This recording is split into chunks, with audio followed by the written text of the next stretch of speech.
Hi, this is Stephen McLean of the Finance Leader Podcast. This is bonus episode number 10.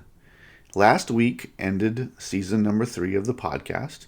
It was a great season where I got to talk about some very important topics like setting yourself apart, collaboration, winning habits, and becoming a trusted business advisor. The most popular episode of the season was episode number 28, Improving the Monthly Close Process, which was presented from our leadership perspective to make monthly close more value added so we help senior leaders grow and develop the business.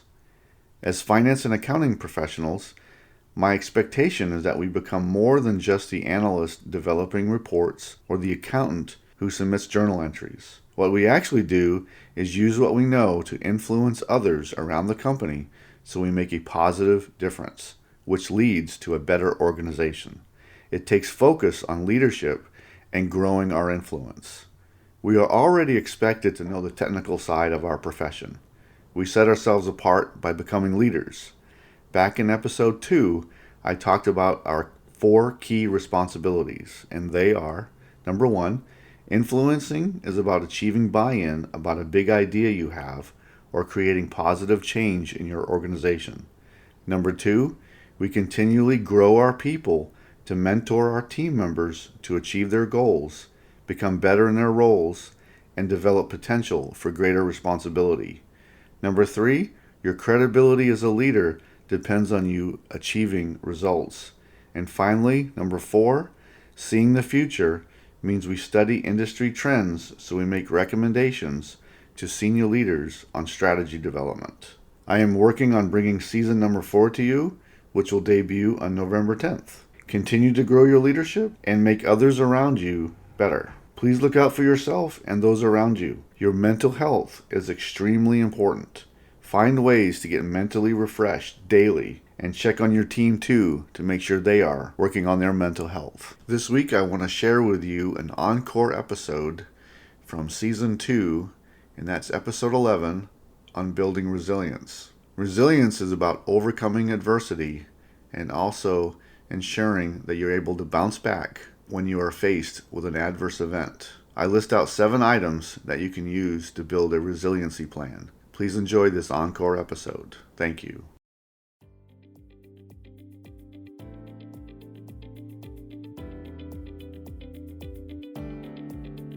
Welcome to the debut of season number 2 of the Finance Leader Podcast.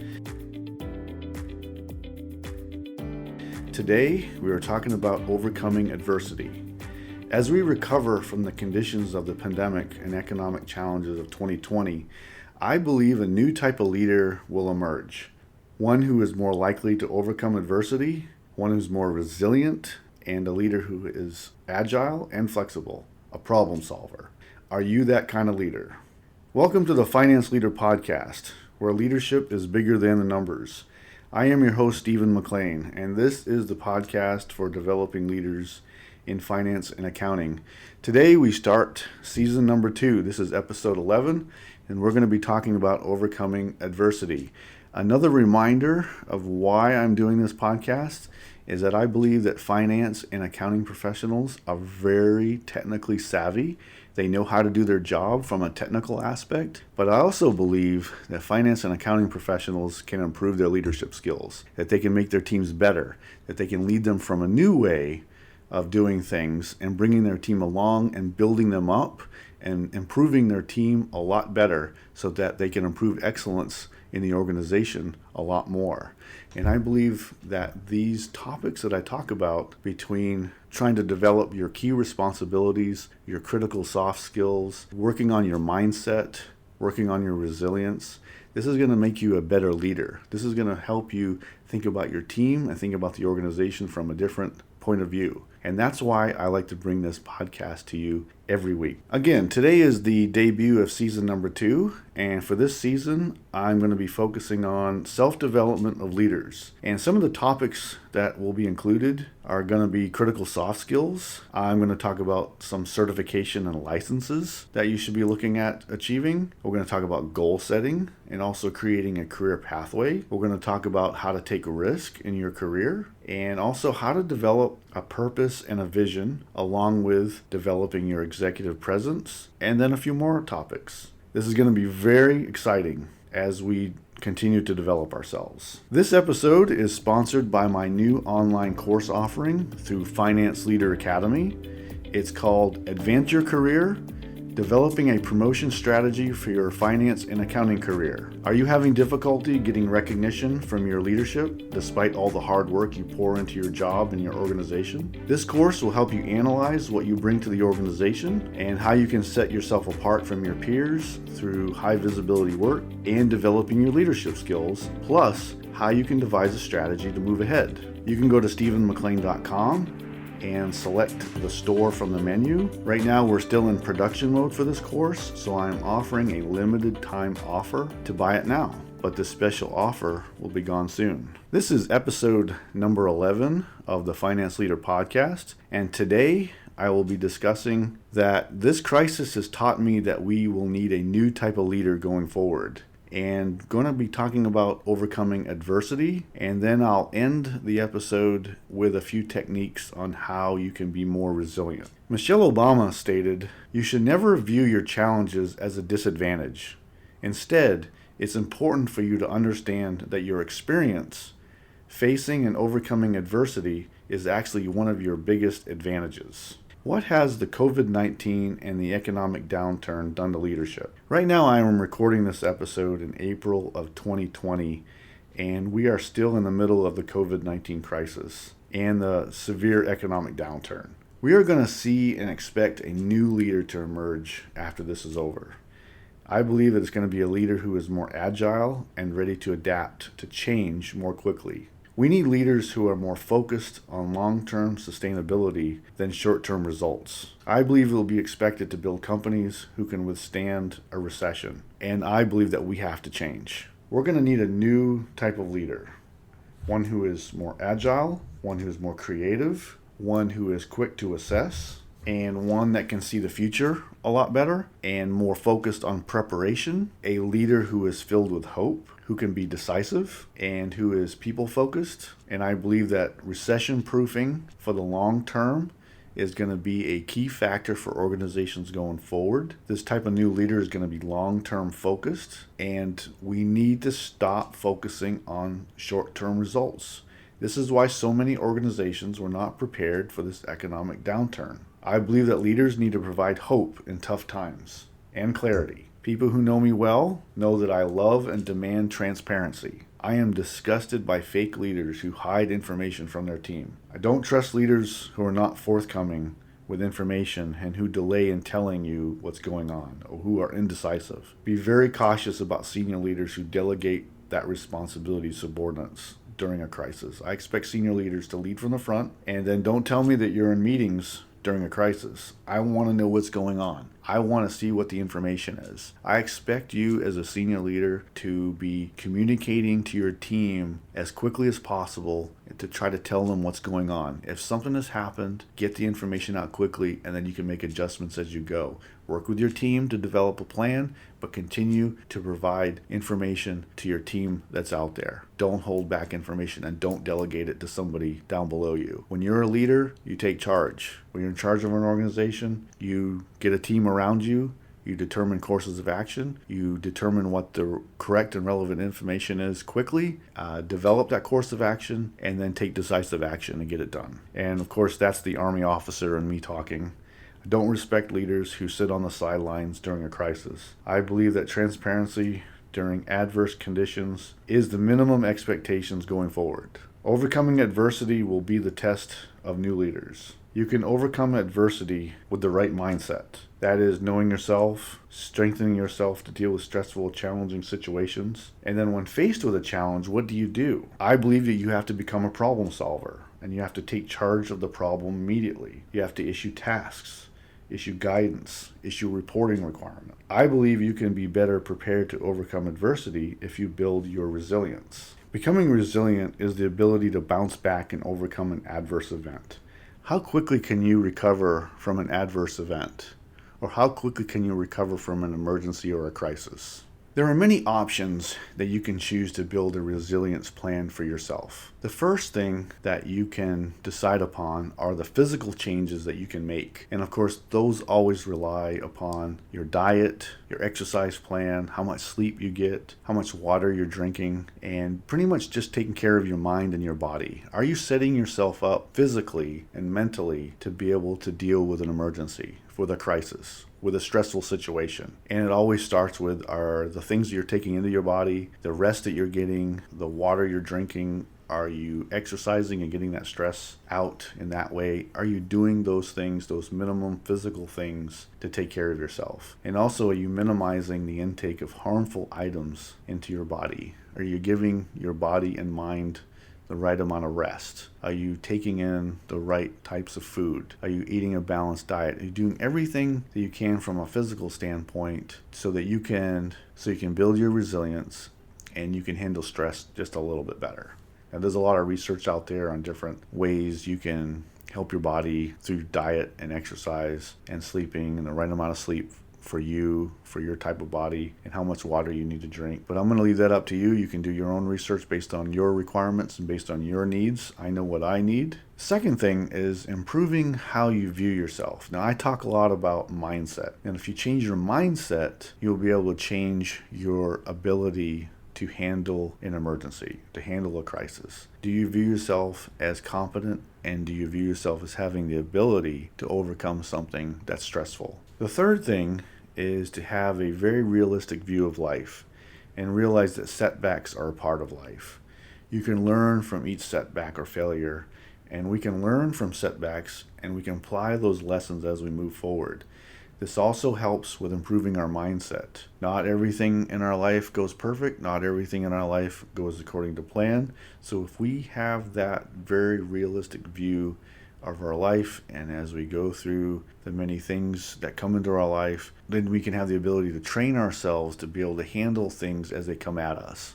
And we just have that kind of viewpoint that things are going to go great, and sometimes things are not going to go so great, and we're going to overcome them no matter what. Number 4, who are the people that you are associating with? Are the people you hang around with, are they positive people? Are they optimistic? I suggest that you make strong connections with people who are optimistic and also people who care about you, people who have your best interest at heart when you deal with them. Not people who are going to hurt you, harm you mentally or emotionally, people who really applaud you when you have something good in your life go on, or something where people are encouraging you to do well, and are encouraging you when something goes well in your life, and also when something happens like a setback, that they also help you get through those situations, that they're always in your corner. You don't want to be around people who are going to use you or hurt you or try to make themselves feel better by how your life turns out. That you want to have this mutual understanding and mutual support for each other. So just continue to look at the people that are in your inner circle and the people you hang out with. Are they positive and optimistic? And if not, then I would suggest moving on to a better kind of friend, a better kind of people to hang around with. And that coincides with number 5, is that not everyone who you associate with really wants you to win. This is probably another off-topic issue, but we have to realize it. We should not be working for the approval of others, but we need to ensure that those who are closest to us are the people who want us to succeed.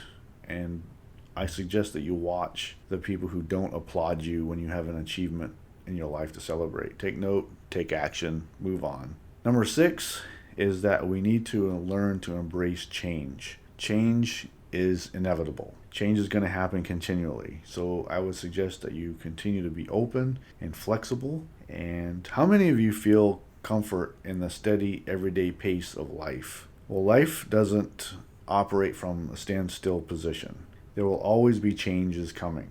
It could be a new boss. It could be a new senior leader. In our own personal lives, we have change constantly. Life doesn't stop. Life moves on.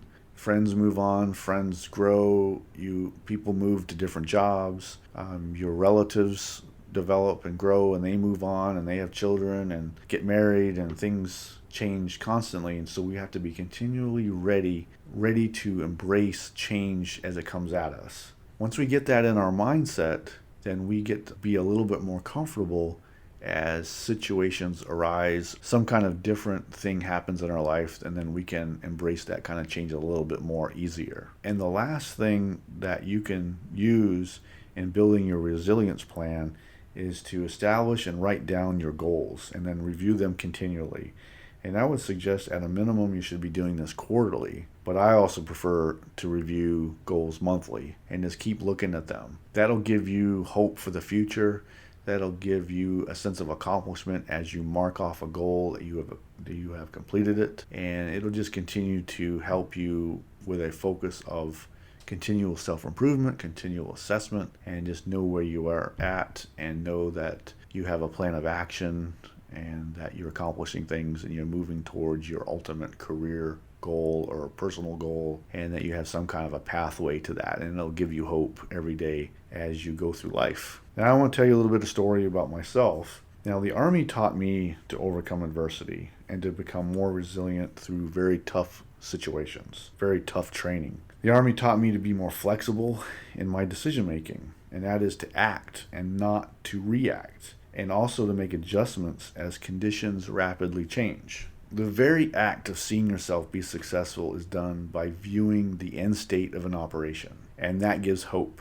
We act with extreme motivation and decisiveness to achieve our goals. We clearly define the end state of an operation, and then we backwards plan until we can see the entire operation. That's what I like about the military, is that we see the end state of an operation. What do we want to achieve? And then we backwards plan to the current state, and we create all the steps backwards to where we want to be in the future. And we kind of view it, we visualize it, we plan it, we rehearse it, and then we create a plan, and then we create plans around the plan with the various options that come at you, and that builds your ability to overcome something as you go through the operation. And I would say the most valuable part of military training is understanding that the actual plan you developed may never work as designed. And that's why you have developed and rehearsed several different scenarios so you can quickly adapt. And that helps us to overcome the adversity of dangerous and complex operations. Now, of course, this is coming from my Army experience. You know, you're sitting in an office and you have a team. You may not be necessarily dealing with daily dangerous and complex operations, dealing with training, or dealing with something that an Army person would be dealing with overseas. But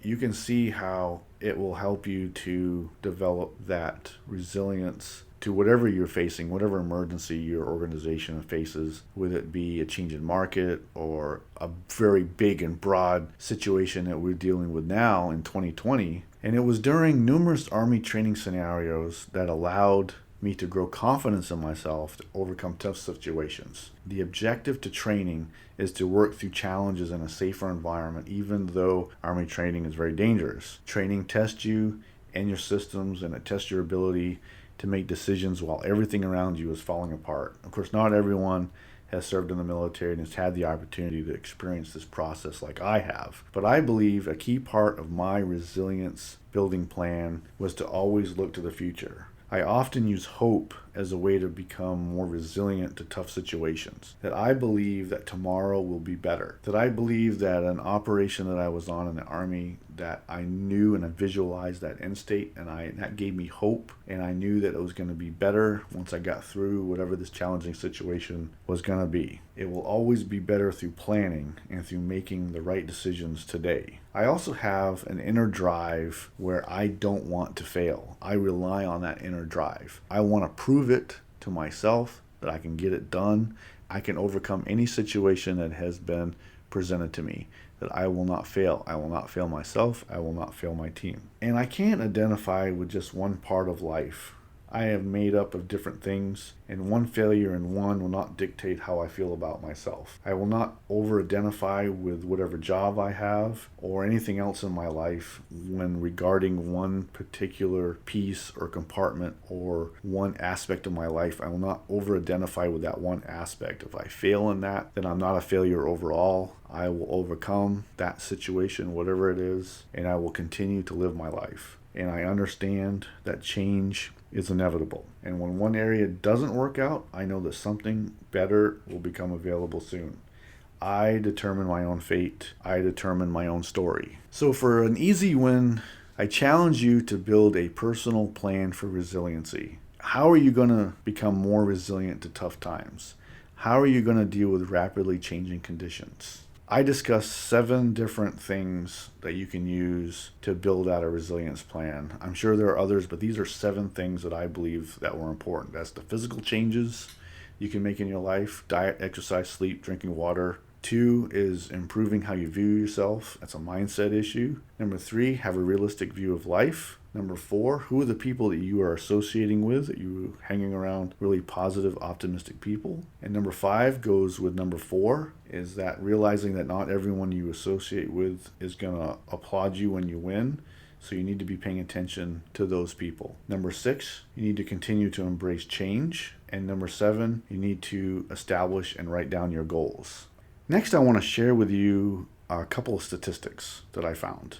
I found an article called "The Special Report: Why Developing Resilience May Be the Most Important Thing You Can Do for Your Well-Being Right Now." And it's by Abby Ellen, and it was reviewed by Dr. Allison Young. It was in Everyday Health, and this is an article that was published on April 6, 2020, and it was about resilience research that was conducted by Ohio State University. And what they say in the report is that Americans overestimate their own resilience. And in the report it said that 83% stated they were resilient, but the way that they went through the test and the way Ohio State University scored it, that they actually believe that only 57% scored as being resilient. So again, 83% initially believed that they were resilient, but according to the research that Ohio State University said that only 57% scored as being resilient based on their answers. So why is this important? Because the growing research shows higher levels of resilience are directly related to better outcomes when living through a crisis.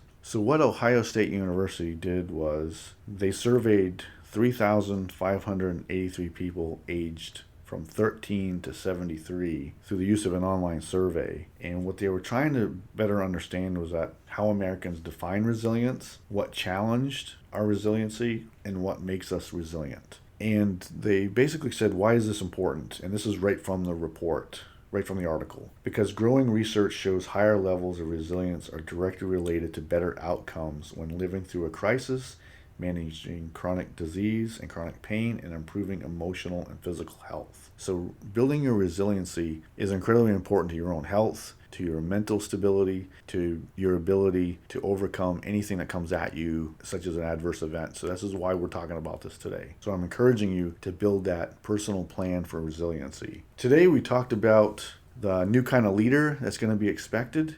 We talked about overcoming adversity and then building a resiliency plan. Next episode, I'm going to talk about critical soft skills that every leader should be developing. I hope you enjoyed this episode. I am dedicated to helping you grow your leadership. You can find this episode wherever you find podcasts. Please join our community on Facebook, the Finance Leader Podcast Facebook group. This will be our community to grow within the finance and accounting profession. And until next time, you can check out more resources at stephenmclean.com and sign up for my updates so you don't miss an episode of the show. And now go lead your team, and I'll see you next time. Thank you very much.